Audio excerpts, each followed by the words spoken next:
Bienvenidos amantes del arte a un nuevo episodio de nuestro podcast Dimensiones del Arte. Esta vez nos vamos a sumergir en el fascinante mundo del arte paleocristiano, un tema apasionante.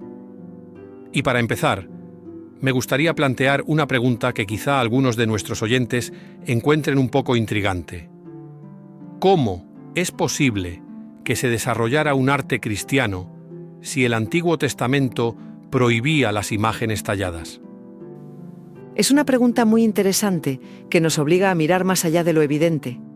La respuesta, como suele ocurrir, está en el contexto. Los primeros cristianos, a pesar de su herencia judía, vivían en un mundo impregnado de imágenes. No olvidemos que el Imperio Romano, con su mezcla de deidades y su culto al emperador, era un hervidero visual. Las imágenes estaban por todas partes. Exactamente. Es difícil imaginar un mundo sin imágenes hoy en día. Y para los primeros cristianos era fundamental encontrar un lenguaje visual propio, una forma de expresar su fe a través de imágenes que, a la vez, no chocara frontalmente con la tradición judía. Entiendo el desafío. Pero, ¿cómo lograron conciliar esas dos tradiciones?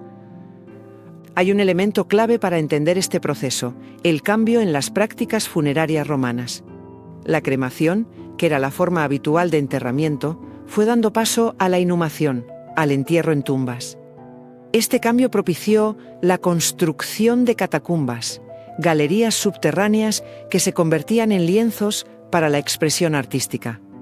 Las catacumbas, esos espacios oscuros cargados de misterio, donde se escondían los primeros cristianos.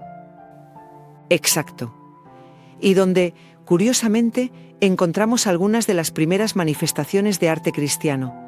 Pensemos, por ejemplo, en los sarcófagos, ataúdes de piedra decorados con relieves que representaban escenas bíblicas, como si quisieran llevarse esas historias al más allá.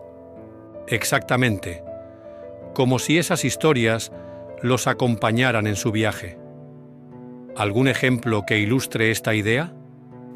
El sarcófago de Junio Baso es un caso excepcional.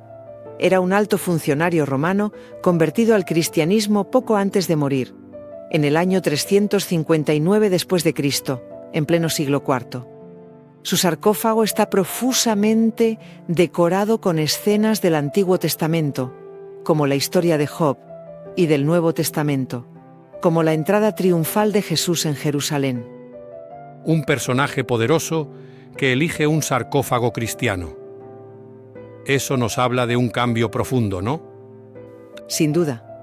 El cristianismo estaba calando hondo en la sociedad romana. Y fíjate en un detalle curioso. En el arte cristiano del siglo III no encontramos representaciones directas de momentos clave de la vida de Cristo, como el nacimiento, la crucifixión o la resurrección. ¿Por qué esa ausencia de imágenes tan centrales para la fe cristiana? Aquí se entrelazan varios factores.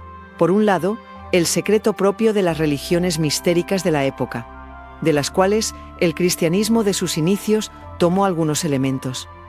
Se cree que la crucifixión y la resurrección formaban parte de los misterios de la fe cristiana, que solo se revelaban a los iniciados.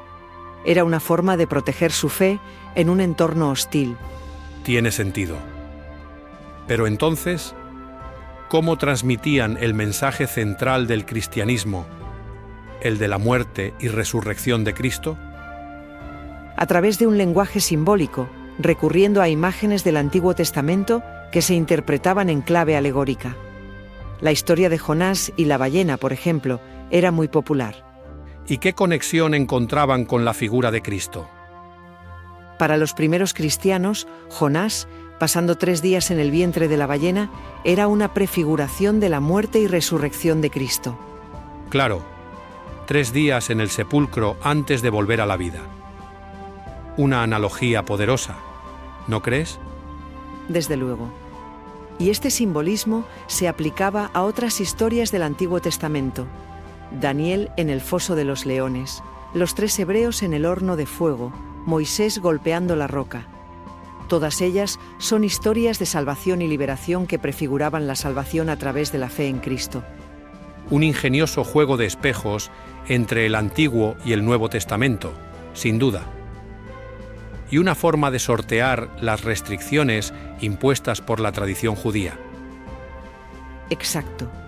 Y esto nos lleva a otro punto importante, la importancia de la fe y la ortodoxia doctrinal en el cristianismo, que lo diferenciaba de los cultos públicos romanos. Me interesa esa distinción. ¿Podrías ahondar un poco más en ella? Claro.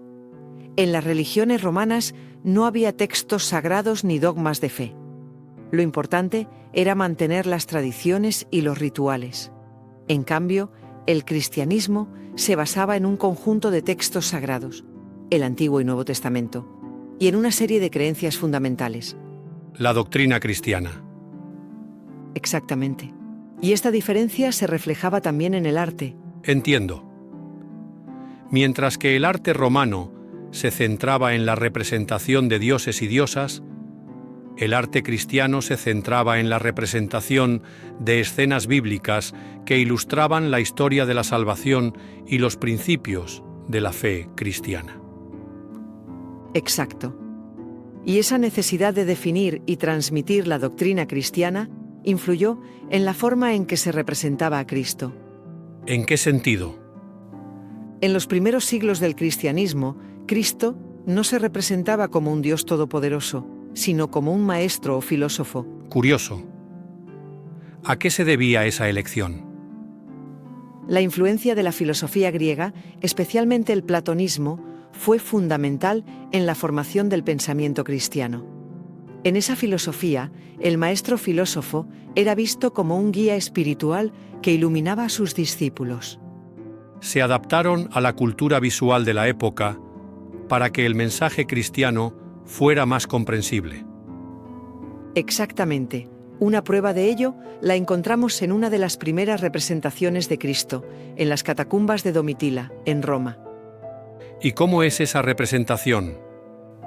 Cristo aparece como un maestro, rodeado de discípulos, vestido con una túnica como los filósofos de la época, y con la mano derecha extendida en el gesto del locutio, el gesto del orador.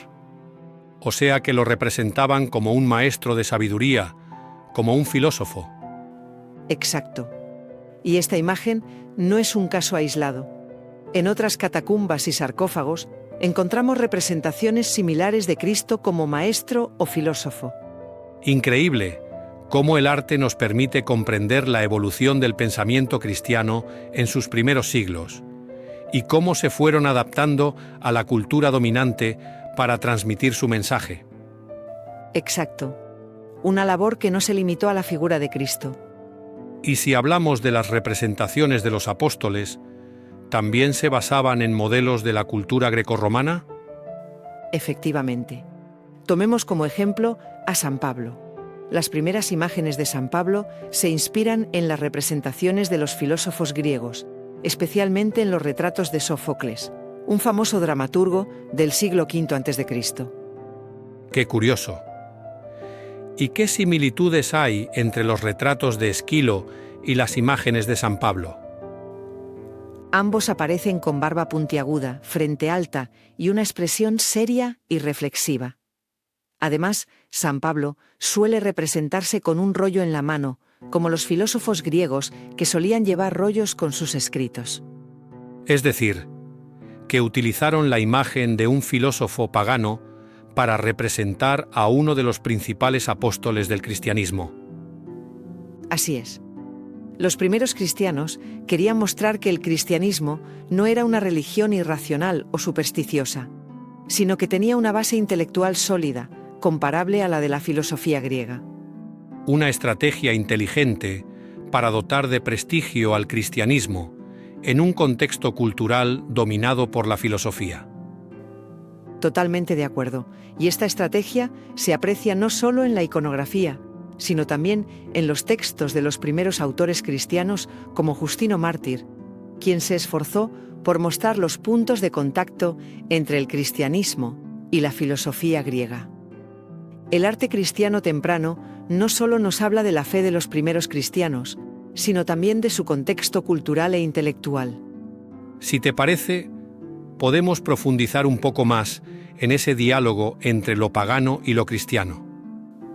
Me parece una idea estupenda. ¿Por dónde empezamos? Bueno, hemos hablado de la influencia de la filosofía griega y su relación con la representación de Cristo. Sí, pero esa influencia no se limita solo a la figura de Cristo. ¿A qué otros aspectos del arte paleocristiano afecta? ¿Podrías darnos algún ejemplo? Claro. Pensemos en las catacumbas, esos laberintos subterráneos que servían como lugar de enterramiento para los primeros cristianos. Exactamente. Pero las catacumbas no eran solo cementerios. No, también eran lugares de reunión, de culto y de refugio en tiempos de persecución. Eran espacios cargados de simbolismo. En sus paredes, los primeros cristianos plasmaron su fe y su esperanza en la vida eterna, creando un arte que literalmente nació en la oscuridad. ¡Qué interesante! Esa dualidad entre la oscuridad y la luz, ¿cómo se refleja en el arte de las catacumbas? Por un lado, encontramos austeridad en las formas y colores. No había grandes pretensiones estéticas. Lo que predominaba era la necesidad urgente de expresar la fe a través de imágenes. Un arte sencillo, pero profundamente poderoso. Y por otro lado está la riqueza simbólica. Las pinturas de las catacumbas están llenas de referencias bíblicas que solo los cristianos podían entender. Un lenguaje visual secreto que fortalecía los lazos de comunidad. ¿Puedes darnos ejemplos de esos símbolos? Claro, el pez, por ejemplo. En griego, ichthys se convirtió en uno de los símbolos más representativos del cristianismo primitivo porque las letras forman un acrónimo. Jesús Cristo, Hijo de Dios, Salvador. ¡Qué curioso! Nunca lo había visto desde ese punto de vista. Es un símbolo ingenioso, ¿verdad? Además del pez, también tenemos el ancla, que simboliza la esperanza en la vida eterna, la paloma, que representa al Espíritu Santo, el pavo real, símbolo de la resurrección, y el cordero, que alude al sacrificio de Cristo. Parece un auténtico bestiario simbólico. Lo es. Las catacumbas son un verdadero tesoro para comprender el imaginario del cristianismo primitivo. En cuanto a las escenas representadas, ya mencionamos la ausencia de la crucifixión y la resurrección. ¿Qué otros temas eran recurrentes en las pinturas de las catacumbas? Uno de los temas más populares era el buen pastor, es decir, Cristo como el pastor que guía y protege a su rebaño. Era una imagen muy reconfortante en momentos de persecución y dificultad. Transmite mucha paz y seguridad. Exactamente. También encontramos escenas de milagros de Cristo, como la multiplicación de los panes y los peces, que simbolizan la abundancia y la provisión divina. Aunque nació en la clandestinidad, el arte paleocristiano sentó las bases del arte cristiano posterior, ¿verdad? Absolutamente. Los símbolos y formas que vemos en las catacumbas evolucionaron y se elaboraron en los mosaicos de las basílicas, los iconos bizantinos y la escultura románica. Su legado sigue hablándonos hoy. Y con esto concluimos nuestra inmersión en el arte paleocristiano. Gracias por acompañarnos en este recorrido. Gracias a ti por guiarnos en este fascinante viaje. El placer ha sido mío. Hasta la próxima.